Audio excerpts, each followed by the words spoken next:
Hello friends, welcome to my YouTube channel घटना चक्र पूर्वालोकन भारतीय इतिहास की इस वीडियो सीरीज़ में आज की ये वीडियो वैदिक सभ्यता से संबंधित जो क्वेश्चंस पूछे गए हैं उसके बारे में है।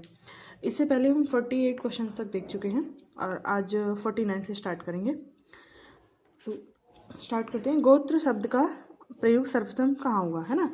तो पहले तो ये पता होना चाहिए कि गोत्र का अर्थ क्या है। तो गोत्र जो है ना, पहले जहाँ पे गायों को एक कुल की जहाँ गाय बांधी जाती थी उस जगह को कहते थे गोत्र। फिर धीरे धीरे क्या होता है, एक कुल का नाम ही गोत्र पड़ जाता है। और कुल का नाम किसके नाम से पड़ता था, जो प्रमुख होता था ना, जैसे जो ऋषि जो थे, उस कुल के प्रमुख ऋषि जो थे उनके नाम पे गोत्र का नाम पड़ने लगा। ठीक है।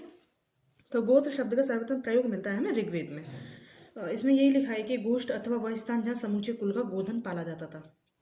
पूर्व वैदिक आर्यों का धर्म प्रमुखता क्या था। तो पूर्व वैदिक यानी उत्तर वैदिक काल से पहले का ऋग्वैदिक काल की बात हो रही है। तो प्रकृति पूजा और यज्ञ, है ना। और यज्ञ का इतना महत्वपूर्ण रोल था, इसी वजह से पर्टिकुलर ये क्वेश्चन भी मतलब बनता है कि जो ऋग्वैदिक काल में पुरोहित जो था, यानी जो ऋग्वैदिक ऋचाओं का उच्चारण करता था उसको क्या कहते थे। तो जैसे होता है ना, तो इस तरीके से यज्ञ का बहुत ज़्यादा महत्व था उस काल में। ऋग्वैदिक काल में जनता निम्न में से मुख्यतः किस में विश्वास करती थी। तो ऋग्वैदिक काल में जो जनता थी, मतलब इसमें ऐसा लग सकता है कि एक क्वेश्चन बाद में, है ना, लेकिन इसमें एक ऑप्शन है बलि एवं कर्मकांड। तो इसका आंसर होगा बलि एवं कर्मकांड, क्योंकि हम देखेंगे कि वो लोग क्या कर रहे हैं, यज्ञ कर रहे हैं। और यज्ञ में महत्वपूर्ण बात क्या है कि उसमें आहुति दी जाती थी, सॉरी मतलब बलि दी जाती थी, आहुति या बलि। और वो बलि धीरे धीरे हम देखते हैं बाद में जाकर उत्तर वैदिक काल में मतलब जीवों की बलि महत्वपूर्ण होने लगती है। और उससे पहले बहुत सारी चीज़ें थी, जैसे कि चावल इत्यादि, इन सब की बलि वो आहुति दी जाती थी। और वो आहुति ही धीरे धीरे क्या हो जाता है, बलि में परिवर्तित हो जाती है। तो बलि एवं कर्मकांड यानी कर्मकांड जो है ये प्रमुख था ऋग्वैदिक काल में। ठीक है।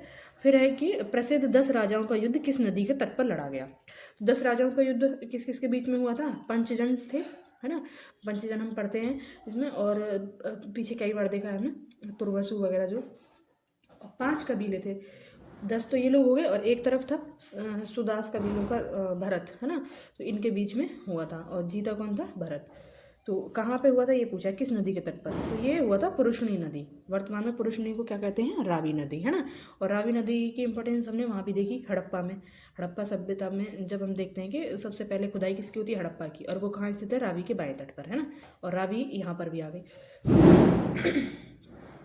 ऋग्वेद में उल्लिखित प्रसिद्ध 10 राजाओं का युद्ध किस नदी के किनारे लड़ा गया। सेम क्वेश्चन फिर से रिपीट है। ठीक है।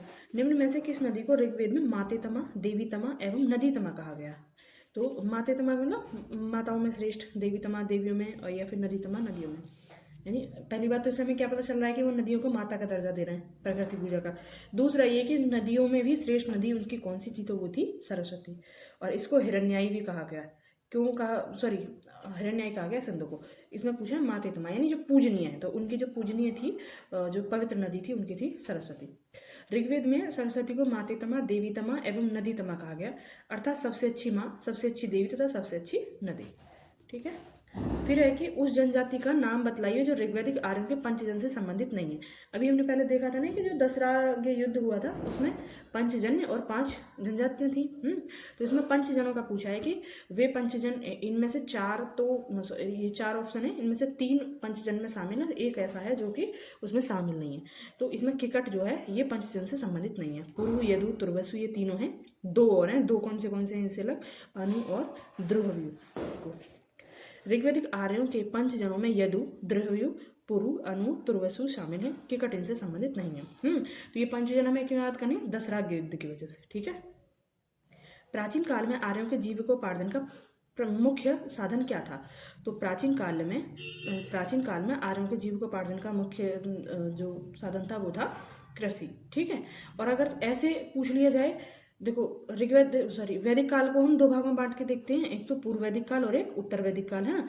और अगर ऐसे पूछ लिया जाए कि पूर्व वैदिक काल में जीविकोपार्जन का प्रमुख साधन क्या था, तो और उसमें ऑप्शन हो पशुपालन कृषि के साथ साथ, तो हम पशुपालन के साथ जाएंगे, यानी चारावाह संस्कृति थी वो।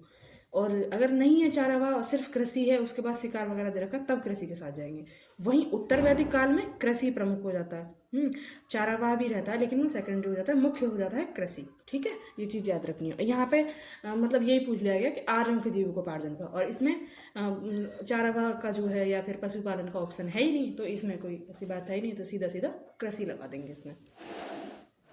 अब है ऋग्वेदिक में उल्लिखित यव शब्द किस कृषि उत्पाद हेतु प्रयुक्त किया गया है। तो ऋग्वेद में उल्लिखित है जौ, उसको बोला गया यव। और यवनिका है ना, यवनिका भी मतलब सुना होगा, यवनिका भी पूछा गया था। तो यवनिका किसे कहते हैं, एक बार देखना, किसी मसाले का नाम है, याद आ रहा होगा। तो यवनिका पूछा गया। अब देखो यव उससे पहले पूछ रखा, यवनिका बाद में पूछा गया। तो ऋग्वेद में उल्लिखित यव शब्द का जौ से तादात्म्य स्थापित हुआ। अब इसमें दे रखा है जिस तरीके से यहाँ पे यव, जौ को यव कहा जाता था, अन्य और नाम है उनके नाम दिए गए हैं, और मतलब इसमें मिलान करना है किसको क्या कहा जाता था। तो व्रीहि कहते थे चावल को, मुदग मीन्स मूंग, यव यानी जौ, और इक्षु यानी गन्ना। ठीक है। अब है कि ऋग्वैदिक पणि किस वर्ग के नागरिक थे। तो पणि किसे कहा जाता था ऋग्वैदिक काल में, तो पणि कहा जाता व्यापारी को। और ऋग्वेद में और भी पढ़े थे हमने, चोर के बारे में पढ़ा था, चोर को क्या कहते हैं, सूदखोर, है ना।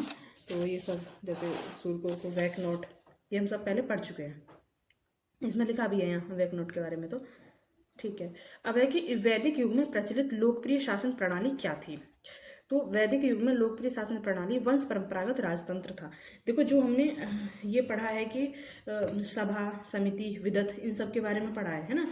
तो ये सब क्या थी, ये मतलब लोगों का समूह था, और ये लोग मिलके मतलब कोई निर्णय पर पहुंचते थे, यानी राजा की निरंकुशता पर अंकुश लगाने के लिए था। तो इनका जब हमें इनका ध्यान आएगा तो हमें ऐसा लग सकता है कि प्रजातंत्र होगा, लेकिन नहीं, इसमें ऑप्शन जो है वंश परंपरागत राजतंत्र सही होगा। क्यों है पता नहीं, लेकिन उसकी तरफ हम ध्यान दें तो हमें ऐसा लगता है कि जब सहमति से निर्णय हो रहा है तो वो प्रजातंत्र ही हुआ ना, लेकिन इसमें वंश परंपरागत राजतंत्र है। ठीक है। वैदिक काल में प्रचलित लोकप्रिय शासन प्रणाली वंश परंपरागत राजतंत्र प्रणाली पर थी, यद्यपि जनता द्वारा चुनाव के कुछ उदाहरण मिलते हैं। वैदिक युगीन सभा, यानी वैदिक काल में सभा का जिक्र आता है। तो सभा क्या थी, तो सभा थी मंत्रिपरिषद। मंत्रिपरिषद का मतलब, मंत्रिपरिषद का क्या कार्य होता है, राजा को सलाह देना। मतलब ये लोग मिलकर किसी निर्णय पर पहुंचते हैं और फिर वो निर्णय लागू होते हैं, यानी राजा स्वेच्छा से निर्णय न लेकर मंत्रिपरिषद की सलाह अनुसार निर्णय लेता है। तो सभा का भी यही काम था, और सभा में ज़्यादातर संभ्रांत लोग थे, संभ्रांत कुलीन, है ना, वृद्धजन। तो इससे हमें याद रहेगा। तो सभा क्या थी, मंत्रिपरिषद थी। ठीक है। ओके, मिलते हैं नेक्स्ट वीडियो में। Thank you.